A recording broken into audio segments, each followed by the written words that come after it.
How's it going? It's Matt Tomorrow here. I want to thank you guys for coming through on this Sunday where we discuss the political happening throughout the week. The reason why we do this is that way you can be more informed about the things that actually happens, but to just show you that you can't take a side, you can't keep up with things, and you have to be able to defend the things that are happening on the side that you're actually on. So we're gonna wait on some people to log in. Give us a couple minutes.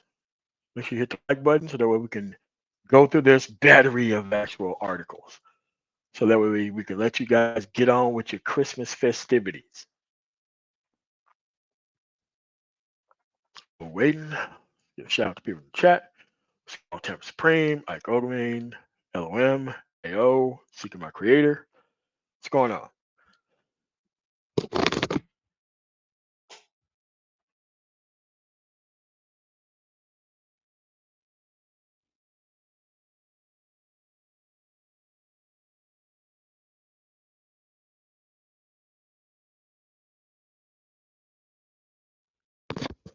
All right, we're gonna wait another minute. We're just gonna keep going.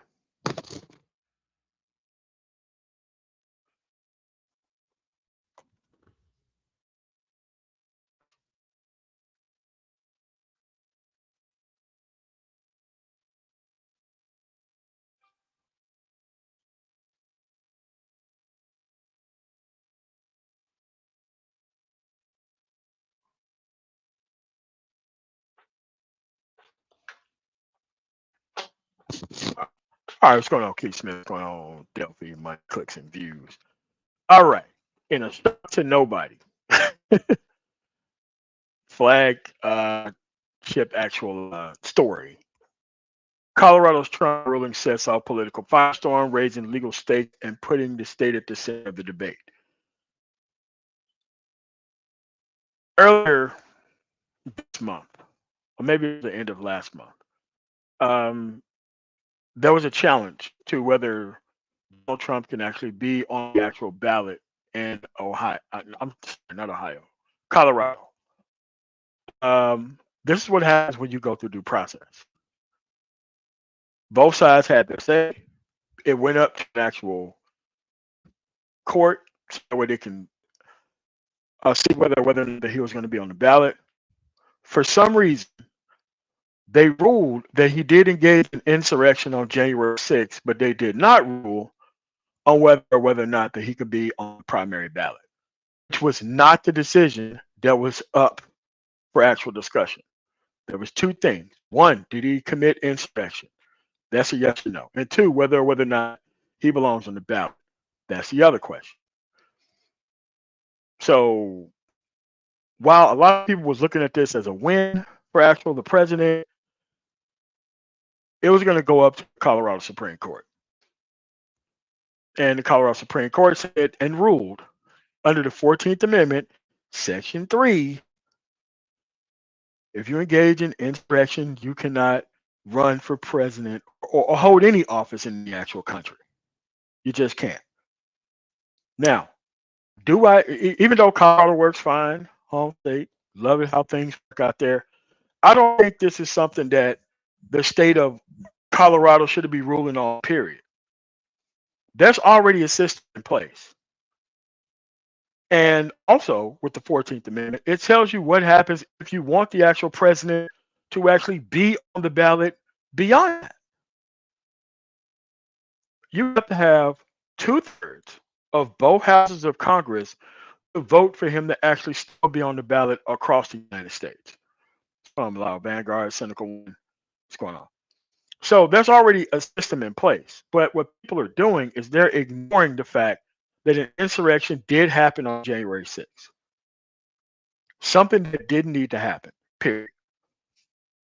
Because at the end of the day, you were not going to stop Joe Biden from being certified president. You just wasn't. And all these people who did not understand the process wasted their entire time by going up there trying to quote unquote disrupt the proceedings. While I'm glad that Colorado did do this, but at the end of the day, it's something that should have been natural and on its own. Like we have other amendments of the Constitution that's automatic. You don't have to rule on those things. But at the end of the day, they took the additional step because states wasn't stepping up. You had Michigan and Minnesota, two of the states, who tried to rule on the actual decision, and they couldn't come up with the simple fact of even just ruling on the actual Constitution itself, which is pretty obvious. There was an insurrection that happened on January 6th. They did try to overthrow the duly elected government, and that's what happened. But see, it's not automatic in every state because the states actually run the actual elections in this country. It isn't federally ran. The states run the actual elections within their state. That's why in certain states they respect the Constitution and the things that are written in it. In some states they don't respect the things that are written in it. A lot of states, southern and most likely conservative states, they want to reduce people's ability to be able to engage in the political process. But at the end of the day, it's something that is just not needed. They should have been brutally smacked down with federal charges every time they even attempted to do those things. What's going on to go? Hey, what's going on, Moti? Yeah, what's going on, man? I was just talking about the Colorado decision, even though it was the right decision and move, it's something that should have been automatic. It shouldn't even have to go through the judiciary for something that is just clearly unconstitutional for a person to even attempt to be running for office. Like this should have been solved like the moment the last impeachment happened. He should have had this stuff. All 50 states should have had this ruling. You know, this should have immediately triggered an automatic. You're at it. You're at it there. You're at it there automatically. The minute you are even looked upon as being involved with any type of insurrection, or any type of act that might be even perceived as treasonous to the government, you should be gone. All right. So your state works fine. Colorado, they did the right thing in getting them up on out of there. But now they're going to try to put that on the Supreme Court and see what they'll do. And that's going to be a very interesting type of decision to be made because politically, you kind of you walk on a tightrope. And I know he put those people in there, but still at the same time, the Supreme Court has to kind of stand up and uphold the Constitution to the best of their ability, and we'll see if they, we know this is a political court, so let's see what kind of political decision they'll make. But this is going to be, this is going to be a very interesting one. I don't know how they're going to come down on this. It's difficult to hazard a guess. But anyway. All right, so let's look at something that happened in New Mexico right after the 2022 election. Let's go to that story and how it was ruled upon. I'll repeat that again. I'm sorry, my mic. I got a little interference here. I'm sorry. Repeat that. I say we're going to go over another story. This story right here. This individual was thrown off the ballot in New Mexico, removed from elected office, but the courts had to rule on that too. Mm-hmm. This guy was at the January 6th. He actually won. He went through the actual process, and he was the first person to be removed from office for participating in the actual insurrection. Like this should have been a shoe-in for every other state to be like, just throw the dude off the actual ballot. Because it's not like people wasn't paying attention to the case. They clearly were paying attention to this case. Yes, they were, but we are in the political climate right now has somewhat changed. Things have gone further to the right. We're not talking about center right, but more on the more extreme scale of right.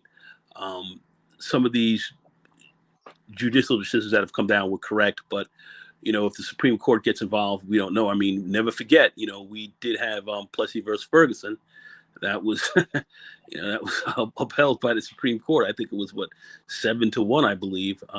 Yes. Back in 1896, one of the worst decisions that was ever made by the Supreme Court. It was certainly done, and that was the law of the land for 60 years until Brown v. Board of Ed, of course, as we all know. I'm just going over some basic history that a lot of people are certainly familiar with, but looking at some of the decisions that the Supreme Court will make, that will be crazy. So are we potentially looking at crazy decisions where insurrectionists and others will be supported? I would have thought, 10 years ago, if you asked me this question, I would have said, you're out of your mind. No, no way. Today, I'm not exactly sure. I mean, I would like to sit here and say, no, these guys, they're going to have to really support the Constitution. And it says you cannot really go in here and support, insurrection. That is against, that's against, I would say I'm not a constitutional lawyer. I certainly am not, but I would believe that would go against constitutional law as well. But I don't know how these guys are going to interpret this. You've got, you have Judge Judge Thomas and so forth. These guys, he's really out there. His wife was a part of this whole thing. Yeah. How do you think he may judge this? I mean, it's scary. I mean, the only reason why he's still justice is because they don't have no set ethics system, so the way he can be thrown off of it. But we know if it was a Democratic backed kind of person on the Supreme Court, they would have forced him off the court. That's the group. That's the thing that the right wing does do well. When it comes down for them in public pressure, they don't play around with trying to get their way. They'll use the courts. They'll use the police. They'll use anything in their power to get things done. I would certainly agree. I would certainly agree with that politically. I no doubt in my mind that would be the case. But wow, how this is gonna shake out is going to be interesting. But yeah, I don't going on what you're saying, I don't think they're going to go against their own as as as as as seriously as they should. But um, let's see. This is going to be very interesting. This is tight. This is tight. I don't know how things are going to go over this next year, and looking at what kind of decisions are going to be made with the type of um, court we have now, and some of the competence of some of the people that are on it is to me is worrisome.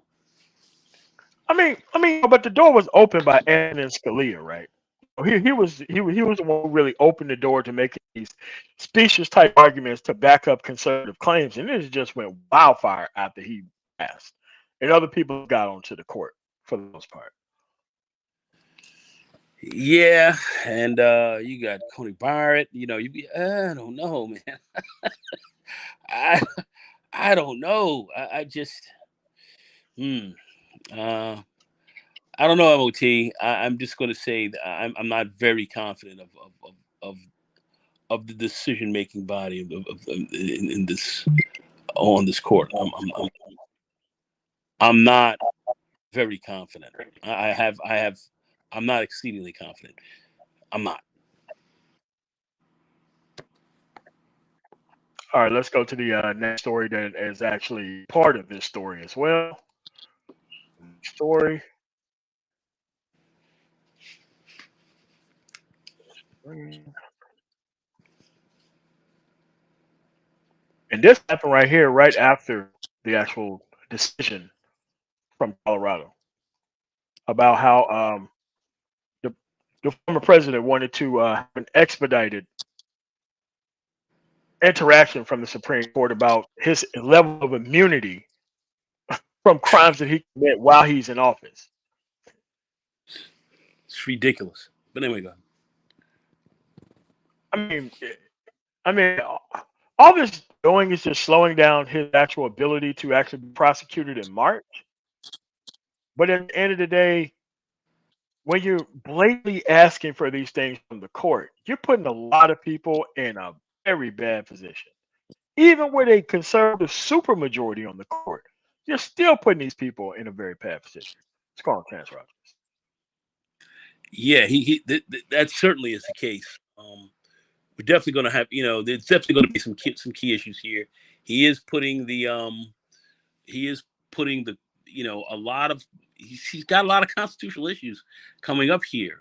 These judges are going to have to really judge on this. As I said, I'm not a constitutional lawyer, so I'm not going to be able to really sit here and say what should be right. I do understand the Constitution, and I do understand the fact that if you do insurrection against the government, this is an illegal act, and he is trying to slow the process down so we can run.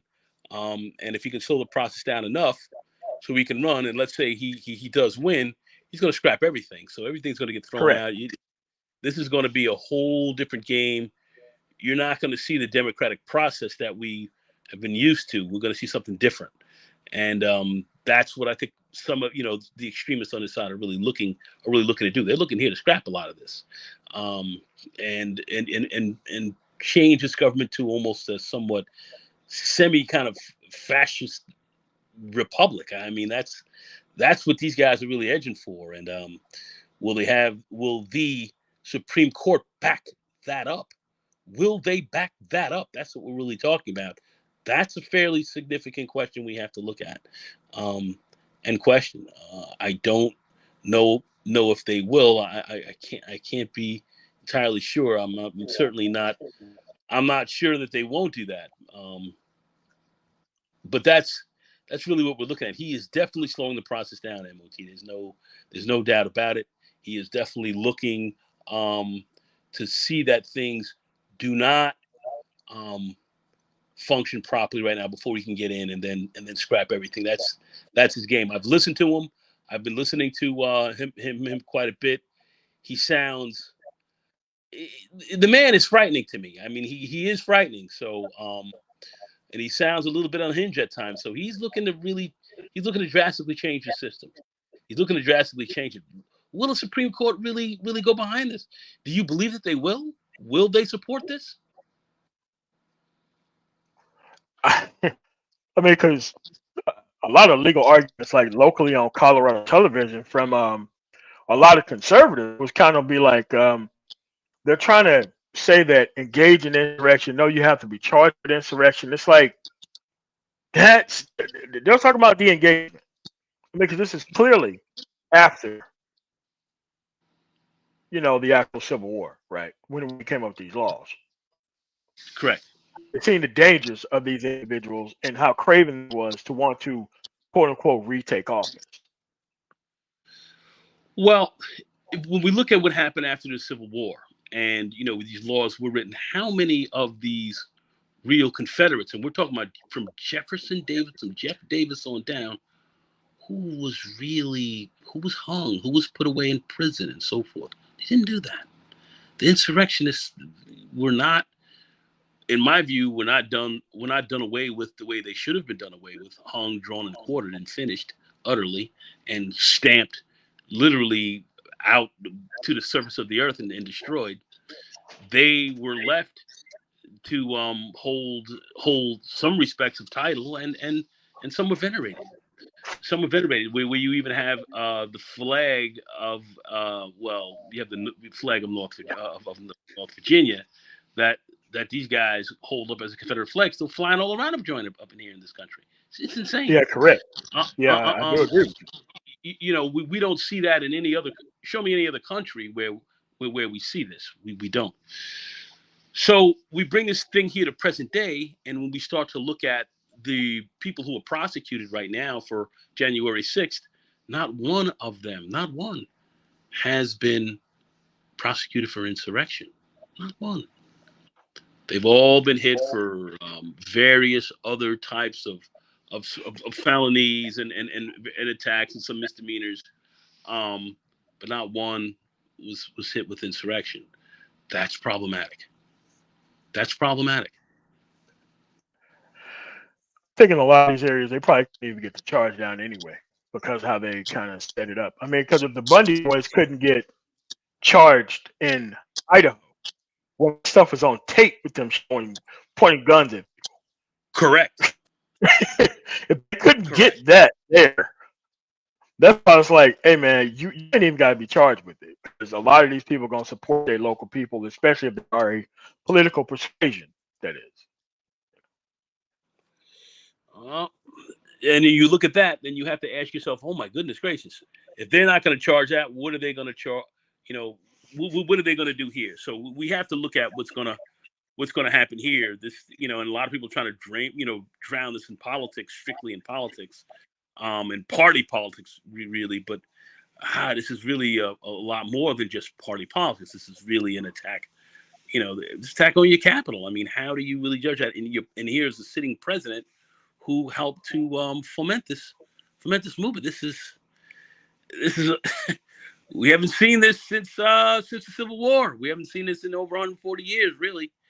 So here we are again, going down this path, and we're handling this thing with kid gloves once again, and I find that to be problematic. Once again, after the Civil War, I would have had all of the insurrectionists, General Lee, and all of them. I would have had them executed, and eliminated and stamped out and just finished. And for those who wanted to be rebels, we would have hunted them down and finished them off as well. Um, and then moved on. Here we are, and the fact that we didn't do that has created this problem that we're at here now. We have this problem because we didn't do that then. So here we are now with somebody else trying the same thing, and we're not coming down on it. And you've got all these crazies and these mad people, and Trump, as mad as he is, he's unhinged in some ways. I've listened to him. He's scary. I think This it's is gonna get worse though. I think he has to get worse. Over time, he has to get worse. yeah, yeah, He has to yeah. get worse, like especially like, during some of these trials that he wanted for some reason to be televised, which I think is incredibly stupid. But he wants it to happen. I don't know. Yeah, but let's go with good old sauce dome Giuliani, man. He's having a rough week. Yeah, he's bankrupt. He's got big decisions going against him. Uh, Giuliani, he's been thrown to the wolves, if you will, Man, for for those in his party. Um, they're hitting him with defamation lawsuits. Although he's like the target. He's the target right now. When uh, he's the target. So what will happen with him? How this will go for him? I don't think things are going to go very well for him. And remember, he doesn't have a lot of money to fight this stuff. You I mean, but he ran up this actual thing that he thought that he was going to testify before people in court, and it came down to him testifying, and he actually didn't even do it. he He didn't. didn't even take a stand. I keep telling people, if there's something that is an either or, you better take a stand. Because if you don't, then the only story they got is their side of the story. And this guy didn't even learn his lesson from that $148 million lawsuit. He went on, kept lying about it. So they hit him with yet again another lawsuit. And think about this: Giuliani is a lawyer himself. He couldn't even see Yeah, this. This is yeah. how bad this is. Yeah, he's a lawyer himself. So this defamation lawsuit, I don't see him. I do not see how him skirting out of this. How is he really going to fight this? I don't see it. But anyway, I don't know. I don't know how you see it, but I definitely would like to hear because I think he's. But anyway, um, Yeah, and I think he's after done. that, obviously, after that lawsuit, he and no surprise to no one when somebody tells you that you owe $148 million, Wow, that's a lot of frog man skins, man. decided to file BK. He decided to pull the ripcord and get out of there. That's a lot of money. That's a lot of cash, man. They have to answer to for that. That's a lot I of mean, like money. a true bankruptcy shouldn't be able to absolve him from it. I know I'm not sure what the laws are in New York, but you just can't file bankruptcy so that way you could just not pay somebody. You still got to be able to create some type of, because he has like a law firm, some type of media enterprise. If he haven't sold it off yet, I Well, mean, well, he's using bankruptcy as a way to skirt, and a lot of people do that as a way to avoid paying certain kinds of uh, fines, if you will. Now, how this is going to be handled, I don't know. I don't know if they could. I don't know if they could do seizure, seize assets or whatever. I don't know how they can come down and really nail him on this. I've looked at a few things, but he is really he's trying to skirt this. He's in a tough spot. He's in a rough spot. He's messed I up. mean, what spot he 148 put himself into? He put himself 100 in a he tough did spot. he did that. $148 million this guy is got to come in on at this stage and pay up. It's almost like what was his what's his the other guy's name, the other crazy guy. Oh, Doug Jones, and there's 1.2 billion. Yeah, yeah, yeah. Well, 2 bills that I'm gonna give you 55, and then that's it. And then we're gonna. I mean, this is what's going on, and they're gonna try to hide out and then try to see how they can skirt their way out of this. Um, you know, Anytime you're ordered to pay, I mean, I know a lot of people skirt away from a lot of these judgments, and do not pay or don't have the ability to pay. Um, but Giuliani, I don't see how he's going to be able to really get this. I don't see it. This picture I'm laughing at because he looks crazy in there. He looks insane, but he's done. He's done. He knows it, and no one's coming to his help to give him any money to save him or pull him out or pull his foot out of the fire. Not going to happen.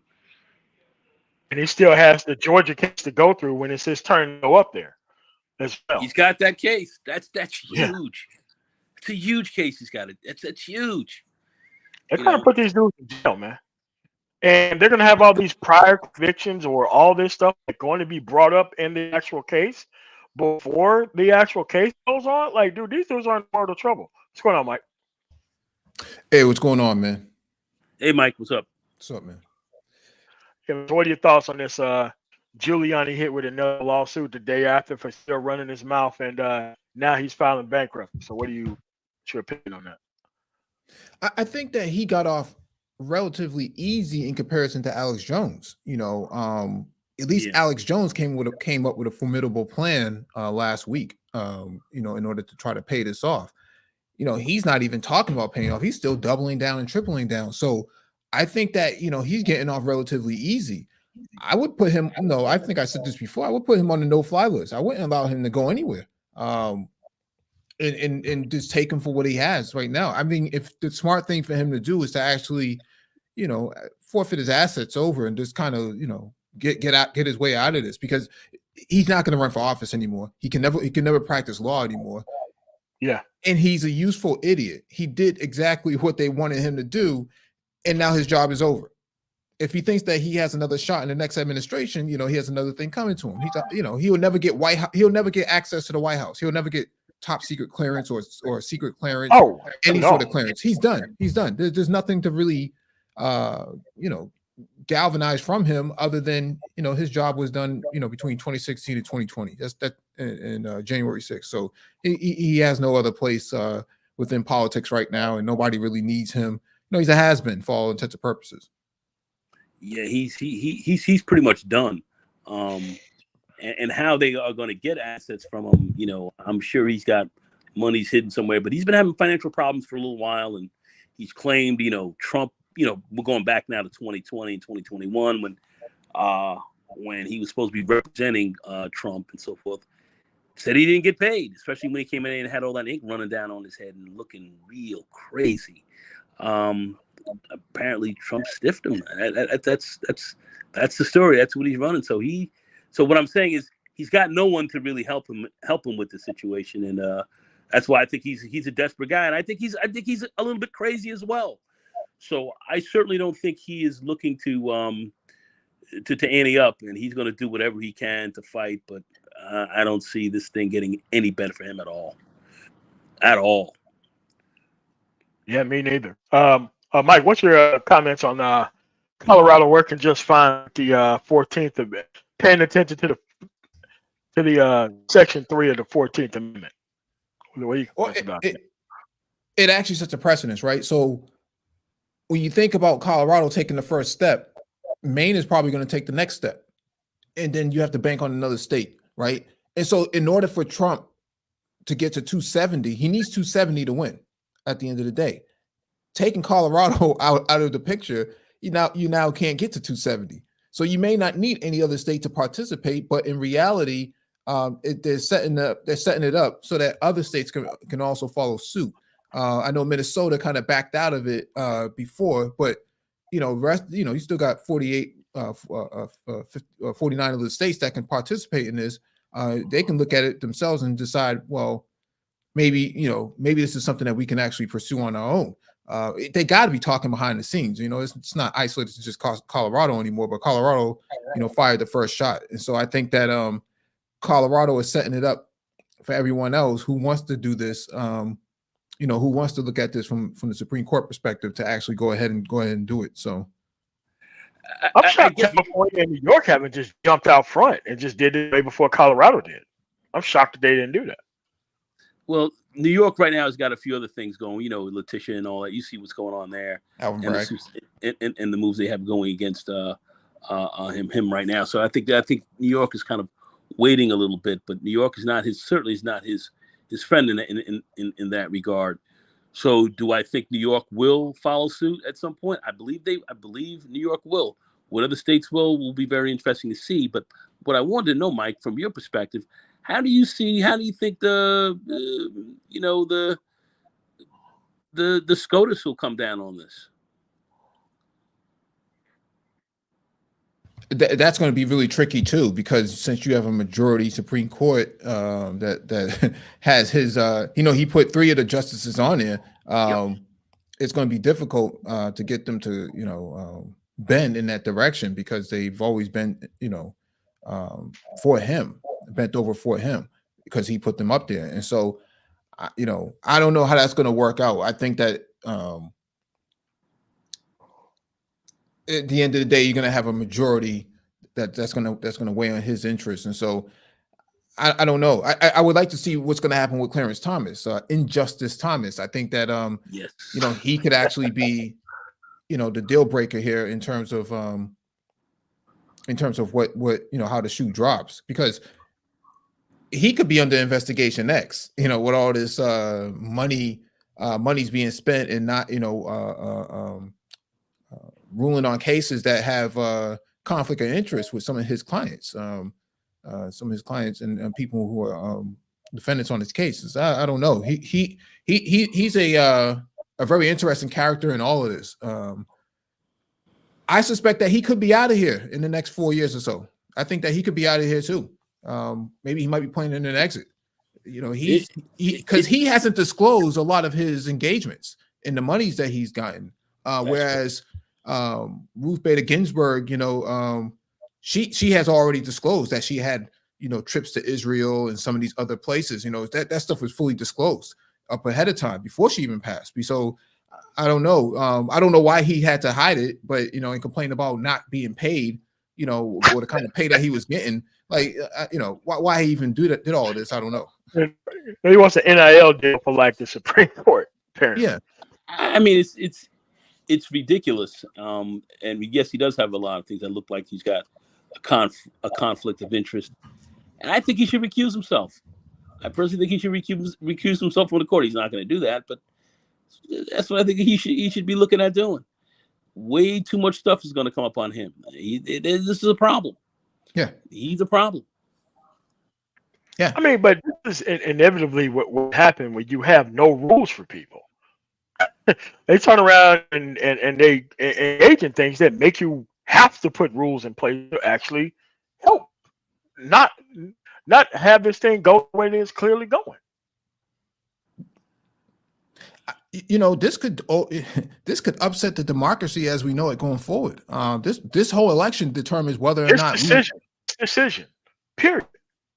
Or whether or not this dude has immunity, whether or not this dude is caught up on insurrection. Like, if they're really just trying to put it in place so the way he runs for the election and loses, dude, you're gonna lose a hell of a lot more other stuff after that's over. Yeah. I think that this election cycle will determine how we move forward in a society. I mean, 2020, you could determine, you could say that that would also determine it as well. But I think that this time around is different. Before, you could have said, yeah, the choices was between Biden, Sanders, and a litany of other contestants. But now this time around, it's almost for sure. It's Biden, it's Trump, it's Supreme Court. That's a big change in how we look at politics. That if you have a couple of justices that can determine whether or not we have an autocracy or a democracy, that's going to be really important. Because if people become that dissatisfied, you could see a civil war. Well, I don't know if we're going to have so much of a civil war, but I think what we're going to see is potentially, if this man does get in office, you're not going to see a democratic process really anymore. You're going to see one that is going to be definitely one that's going to be certainly be more autocratic, and it's definitely going to be more fascist as it's going to lead towards that. That's for sure. As far as a democratic republic is concerned, I think we're going to be counting out. I think that's going to be done. And will there be those who may pull up some arms? Yes, but is half of America going to jump out here and fight the other half and go to some crazy war? I'm not sure. I think some people will sit back and just let what happened, like what we saw happen in Germany with respect to Hitler. Hitler was elected. People think this guy came in as feudal. No, he came in as an elected as an elected official. He came in elected, and then they proceeded to change things. But I'll leave it at that. Well, when I say civil war, I'm saying that you could potentially. There's a lot of feedback coming from somebody on the panel. I'm saying I think you could potentially see states start to elicit policies or craft policies that work against other what's considered to be blue states. You're seeing that right now. 26 states within the country have anti-abortion legislation. 26 states have anti-DEI policies. 26 states are looking at potentially banning affirmative action. You see Oklahoma the other day going after DEI and affirmative action. And so you're starting to see the blue states, the more stronger ones, Massachusetts, New York, California, maybe even Illinois for that matter. These sort of new Commonwealth states of democracy that are largely aligned with each other. I mean, look at what happened in Michigan under Lieutenant Governor Gilchrist, how he basically pushed forward the process of returning citizens from prison, from incarceration, having automatic access to the ballot. That has never been done before. And so these other states, in the South, they're pretty much against that. I mean, we saw DeSantis pretty much start arresting people who had the legal right to vote, who were returning citizens. And so we really don't have a United States. It's really divided. And so when I'm saying civil war, I'm saying civil war through public policy, not necessarily physical violence, but public policy is really going to be the key here. And most of your states like New York, Massachusetts, and California, who are really strong who have really, really strong economies, they can kind of withstand the punches.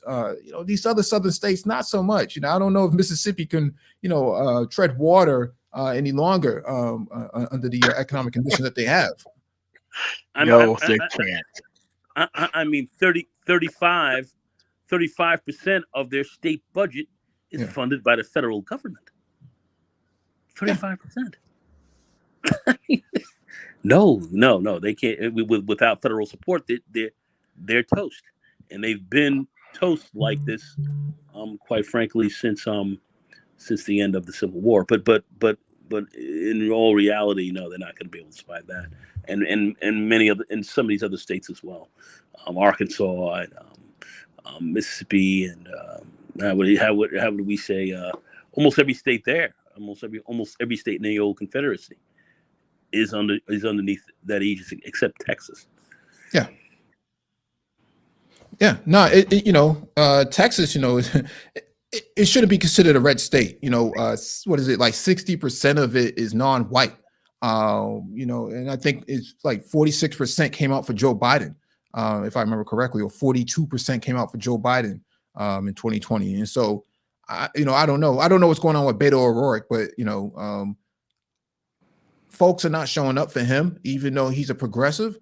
Um, it's just a matter. I think this time around could be different.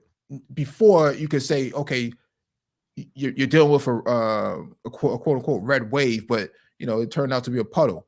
But what I'm saying here is we're inching closer and closer to a more progressive, left leaning sort of election cycle where not just your Congress, your House, and your Senate have left leaning progressive candidates, but you're starting to see more and more gubernatorial candidates actually lean in that area too. Agreed. And that's where the violence is going to come from. Go ahead. Well, we've seen it already in Michigan. We saw how that happened. What happened there, and how this is going to filter down is going to be quite interesting. But once that violence started to happen, they came after the governor and all that. That state, mighty funny, turned a whole lot bluer than it was before. And they did put him Donald Trump off the ballot, and they had the chance to. Like, it doesn't make any sense. Very strong union state. It happened in Michigan. Yeah, very strong union state, very Democratic leaning at this point. I think it's pretty much all sewn up that Michigan is going to be pretty strong blue state going into 2024, and so I think that's already been solidified.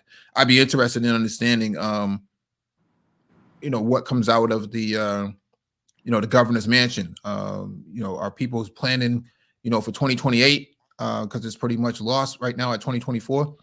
What is Governor Whitmer going to do? What is Newsom going to do? What is Hochul going to do? I think Hochul could be a very interesting candidate going into 2028 as well. And they're talking about that. I went to school with her. It's very interesting. She was 2 grades ahead of me, but yeah, she was.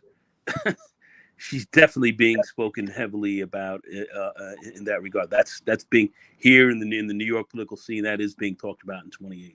Potentially, could she be looking at that? Is she eyeballing that? You damn right she is. I don't know if I put her as a presidential candidate, but I definitely see her as a VP, a very strong VP. But I also see Whitmer as a strong VP as well.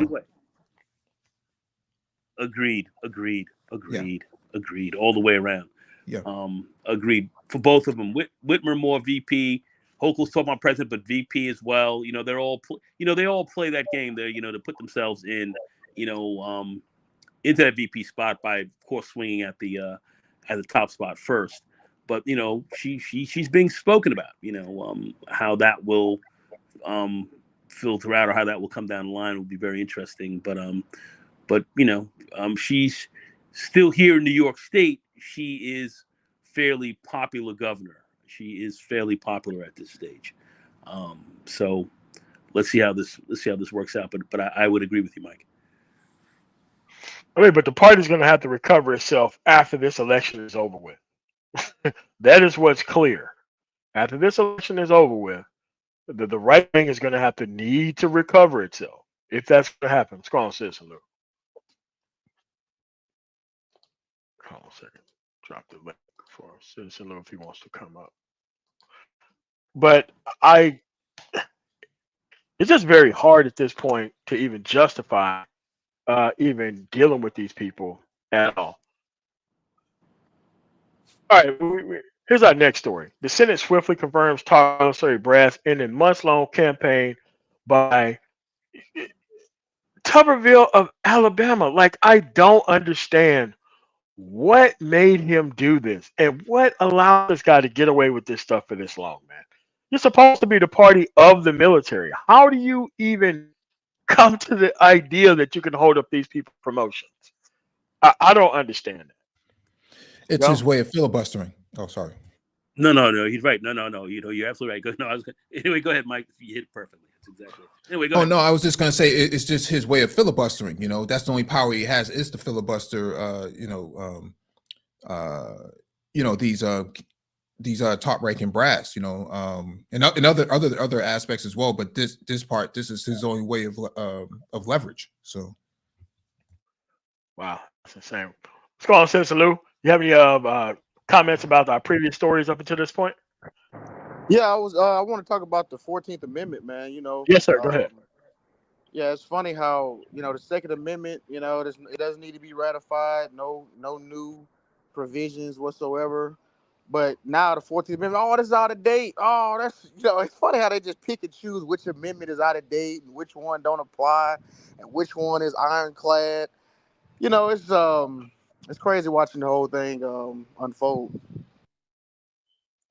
Yeah, and I mean, like, we know why the 14th Amendment is there, especially those couple of clauses. We had a little war about the actual thing. Right, exactly. It doesn't make any sense for people to be like, oh, maybe they need to be convicted. I'm like, nah, and no one really went to jail for what happened. Well, John Wilkes Booth did, and everybody who helped him. But outside of that, they really didn't face any consequences for their actions for seceding from the Union. They didn't face anything. And that's why they came up with the amendment, just in case this ever gets this bad and happens again, type of thing. Yeah, so what's going on, Mike? What's up, McGone? You're right, Moti. How y'all doing? Happy holidays, everybody in chat. Happy holidays, Lou. What it do? What it do, my man? What it do? I'm up here with my folks and everything. I told y'all my dad just like y'all, man. My dad, man, he be cooking, man. hey,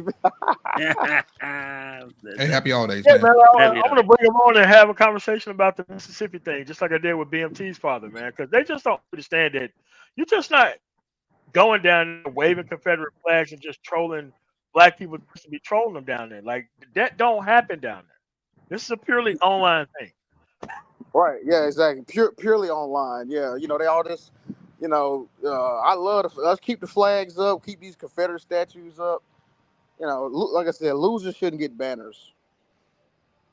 Well, not just losers, but terrorists. Yeah. Right. Insurrectionists. Right. Terror. Right. Yeah, because you think about Germany. Germany doesn't have Nazi flags and commemorations and statues up to honor those who fell and whatnot. That doesn't happen out there. Same thing in South Africa, or not even just South Africa, but Zimbabwe. Like there are no Rhodesian flags, hanging around for historic sake. That doesn't happen like that. Only the United States really upholds these sort of ideals. Yeah, I mean China. They had this civil war. Madam Chiang and Chiang Kai-shek and all them running their game. They got lit up. You don't see the old Chinese flag hanging out there with the party of the party of Chiang and them. Oh, hell no. You will go anywhere in the mainland and see where you may find that. You may find some stuff in Taiwan, which they made a little move with. But as far as the mainland, where China's really, where the serious China is run, forget about it. You wouldn't dream to think about it or hold these or venerate these people. People are not venerated. They're not venerated on the mainland. No chance. Try to venerate them, you're gonna get incinerated. So that's the game, as well as you should. That's what happened. That's their game. That's how they're running it. Boom. That's it. This is what we're moving with. This is exactly the type of these are our idols and our ideals and so forth. You're not bringing up these Confederates and all this craziness that went on, man. What, are you kidding me? I mean, but we have that here. We have Bobby Lee, fucking Bobby Lee. He's up in here venerated. What? I mean, but nobody said this when we tore down Saddam Hussein's statue as we rolled into Iraq. No one said leave the statue up, heritage, not hate. Like, nobody said that. Nobody said it. Wasn't a peep of that. Yeah, so it needs to, like I was saying too, like what Mike was just saying. Yeah, I'll be honest, if you ask me, all that loser, traitorous memorabilia need to be at the bottom of the ocean. I mean, just what you know what I'm saying, at the bottom of the Atlantic. They should have sent it off Bin Laden style, man. Like, they should have just buried OSC, like all of it, and just tossed it in there, man. But that's what's created this. That's why we're here where we are now. That's why we're still dealing with this. It is. We're still dealing with it. You know what I did? I just remembered I wanted to talk about what this topic you got right here. Senator Tuberville, right? I'm gonna be real, man. If there, y'all remember like in college where you had to take like a personality test, and it tells you like what's your what job you should have based on your personality. Yeah, If you are, Myers-Briggs. yeah, Myers-Briggs, that's the one, right? If you are a racist white dude, a college football coach is bar none the perfect job for you. So like you kind of get a a plantation owner type of authority. The exact you get the same exact type of you kind of look at exact type of job. So that's all this stuff he was doing with those military officers, like confirming all of them. It's just basic Southern Alabama stuff. You know what I mean? Just trying to obstruct and do all this nonsense, goofiness for what? And he what he said he don't believe in white. What he said he don't believe in white nationalism or something like that. Maybe he was like he don't think it's a problem or something like that. He doesn't believe in DEI. Yeah, apparently Elon don't either. And that's another topic for another day. So, yeah, that's crazy, man. Yeah, but if you anyway, go ahead, Mike. Go ahead. No, I was just gonna say to Lou that that's his only power is to filibuster, high-ranking officials being admitted in. So if this is all he has, this is all he has. But I say if you're Democrats, if you're the Democratic Party, play hardball with these guys because they want those monies, for different installations and infrastructure and whatnot. You're not getting anything till we get what we need.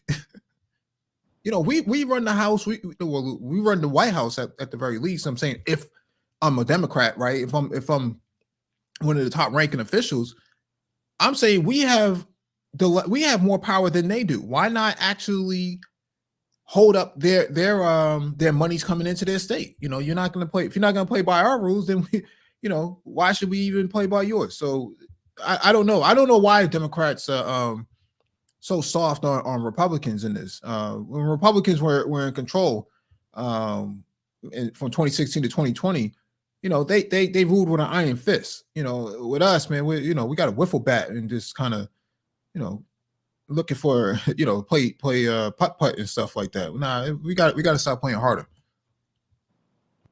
Well, it comes down to the white man thing. It comes down to that. The white man thing, and they're it's they don't want to piss off too many of those guys on the other side and make it too harsh in that regard. They're playing that type of game. That's we've been heavily compromised by that. And that's an issue. That's a problem. That is a problem because Democrats they're in the Democratic Party, as we know. We all know the Blue Dogs or the Dixiecrats, however this thing has morphed into. But we know what this is about, so they're going to be softer on that. That's unfortunate, is what we see. Yeah.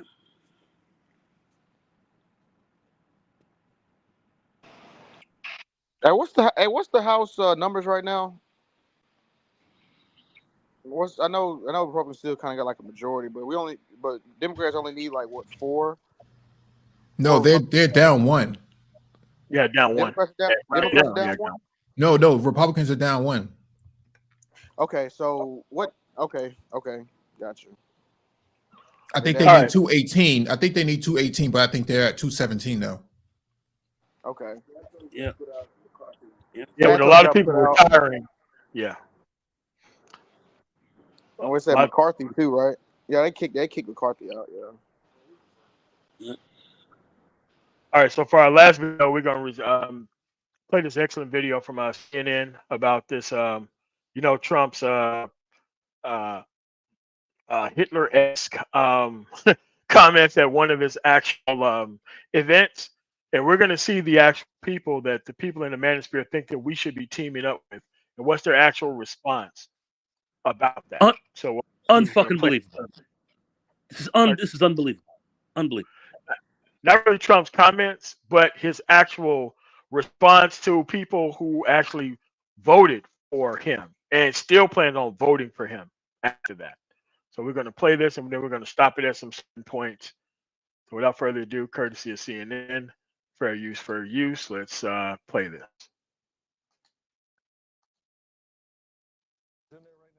Corey Fair, his wife, and 8 children have a large 24,000-acre family farm in the small town of West Bend, Iowa. We grow organic corn, soybeans, and oats are our 3 main crops. About 50 miles south in the city of Fort Dodge, father and son Gary and Dave Nelson also farm corn and soybeans. How many acres do you have on the farm?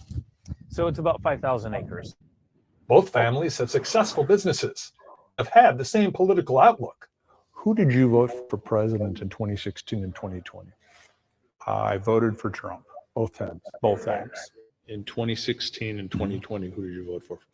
Donald Trump, yeah. Both times. Mhm. And what about you? I voted for Donald Trump both times. Harvest season is now over. Corey Fair says during the heart of the season, he needed about 90 workers. There were not Americans to take those jobs. There are not. So Corey had 72 migrants working on his farm this year, legally, under the government H-2A program. He thinks the government needs to make it easier for migrants to come to the U.S. to work.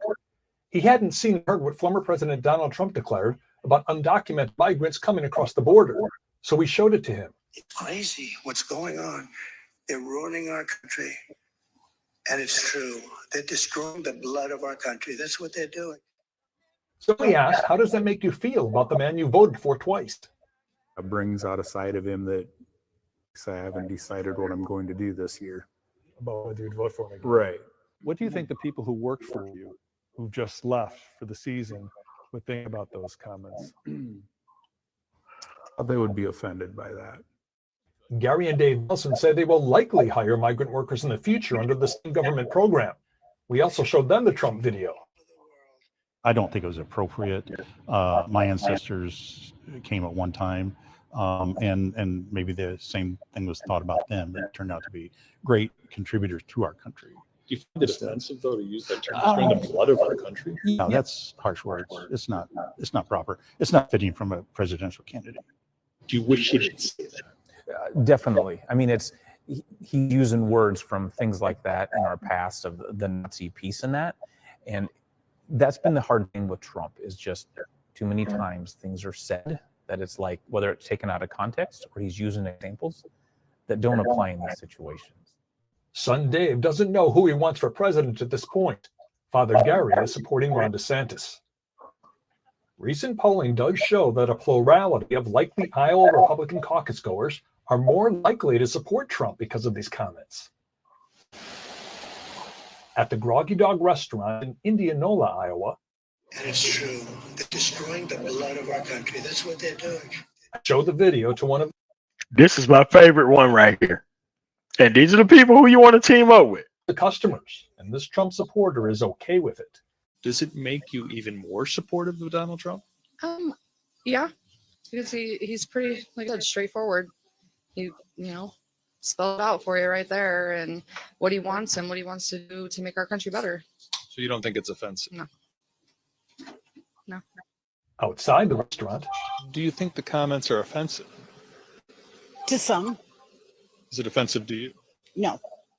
To be clear, the farmers we talked to do not favor illegal immigration. What they favor is more legal immigration. U.S. agriculture, they say, needs it. If you could talk to former President Trump and give him a message about his language and how to handle the situation, what would you say to him? As a farmer. Yeah, we need them to get our work done here. They're a necessity, and there's a lot of good people that come. Thoughts? Yeah, that's great. Wow. So just fresh off the dome, was watching it, right? It was funny how, man, it was just like, some of those business owners were like, that's offensive and things like that. But then you kind of, was asking the women, they were like, it's not just a woman thing. I'm just saying the people who weren't in charge of hiring people, I would say, right? Just from what I've seen, they didn't. You know what I mean? They asked the business owner, and they asked them. They were like, "No, I don't think it's offensive." And I'm with you, MLT. Like, dude, Trump, two of Trump's wives are foreign. His kids are foreign. Like his kids have foreign mothers. Like, That's what I'm saying, bro. like what? His Like what? his mother was a foreigner. His Oh own wow. mother. Yeah, that's his dad was was Fred from Germany, right, or Polish? His grandfather was from Germany. All right.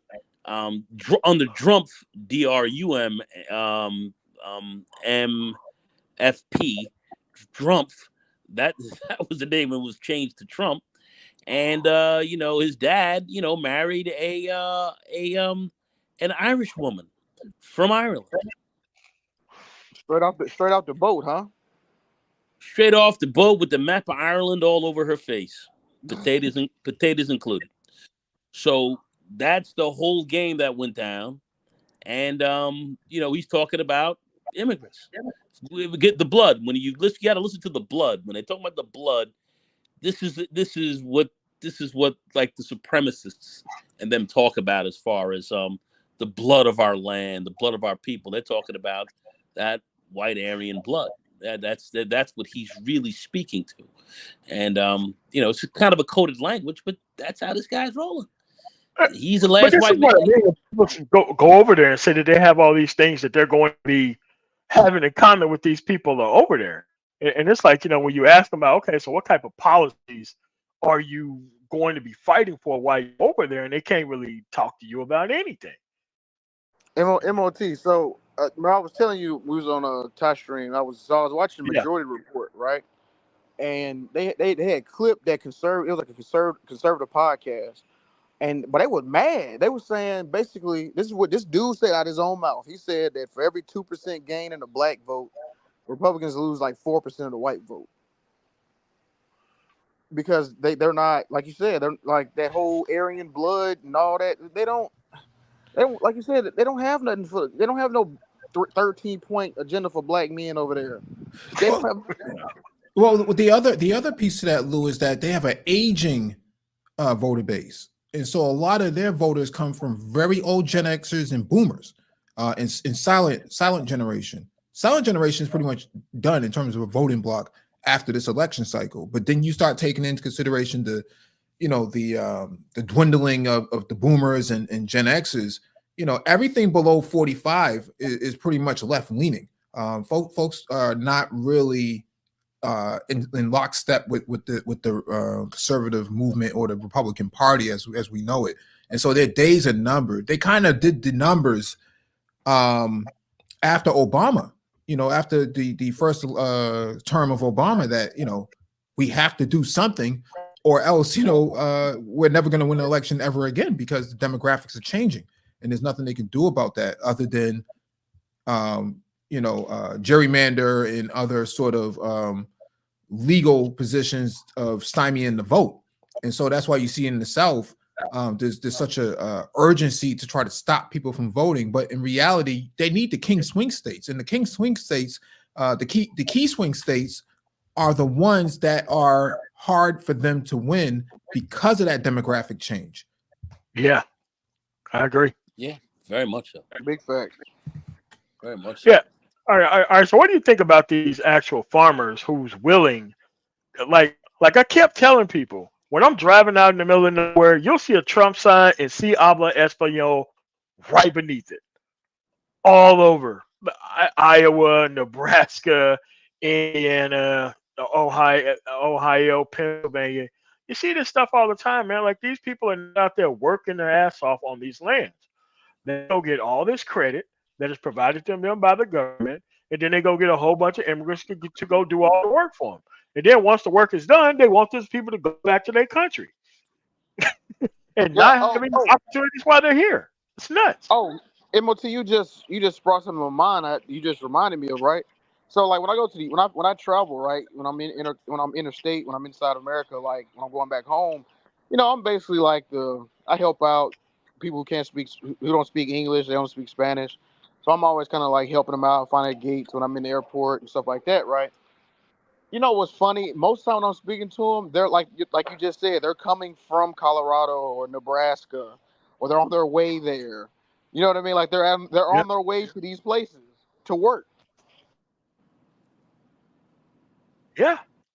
And it's like we got to hear these people's mouths about. I mean, they just want their cheap labor. They don't want them here.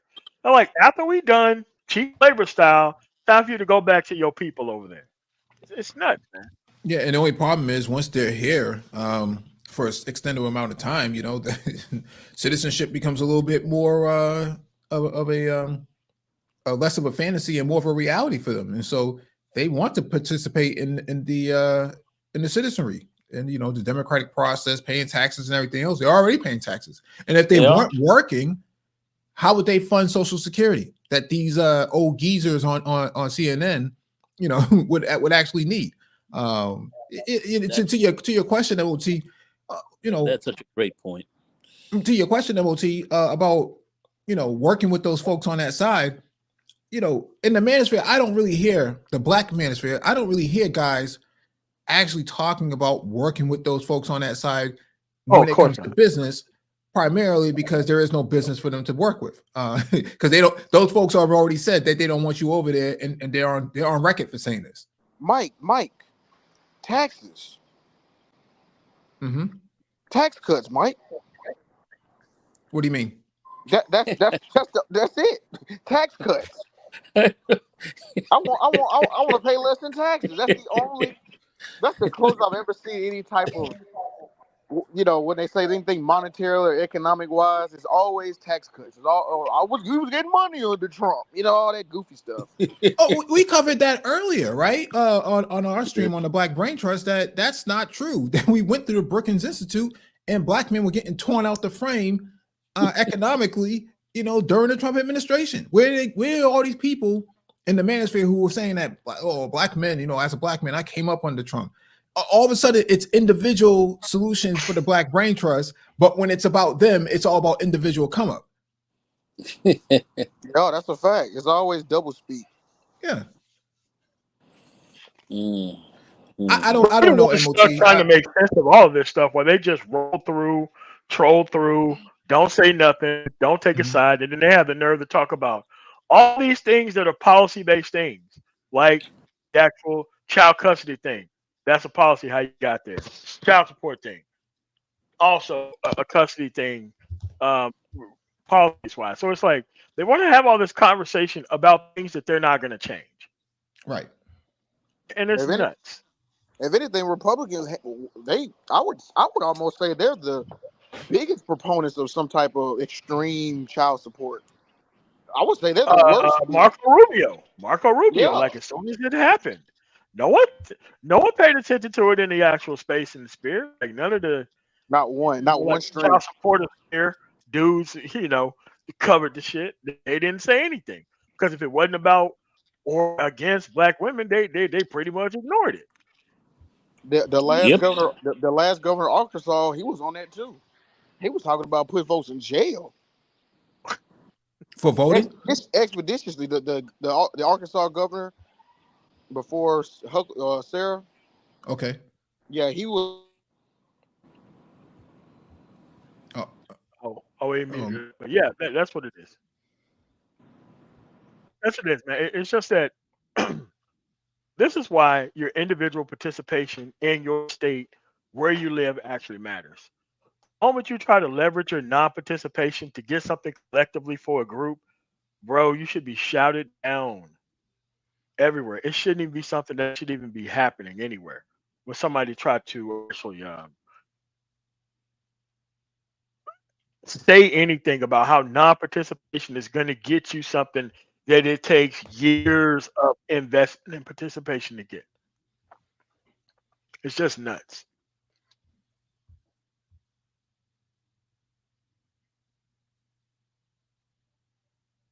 Mike, you there? You there? Yeah, I'm here. I can hear you. Yeah, I can hear you. Yeah. Yep. Oh, okay. All right, Sister Lou, man. Well, thanks for coming up, man. Man, you have a nice one. Y'all got anything else before we get out of here? Any more articles or anything else before we head off into Christmas? No, I thought you were going to cover Roland Martin, but that's fine. No, definitely. I think Roland Martin versus Jake Uger. Oh, well, we have to listen to that whole thing and kind of like play by play on that. Yeah.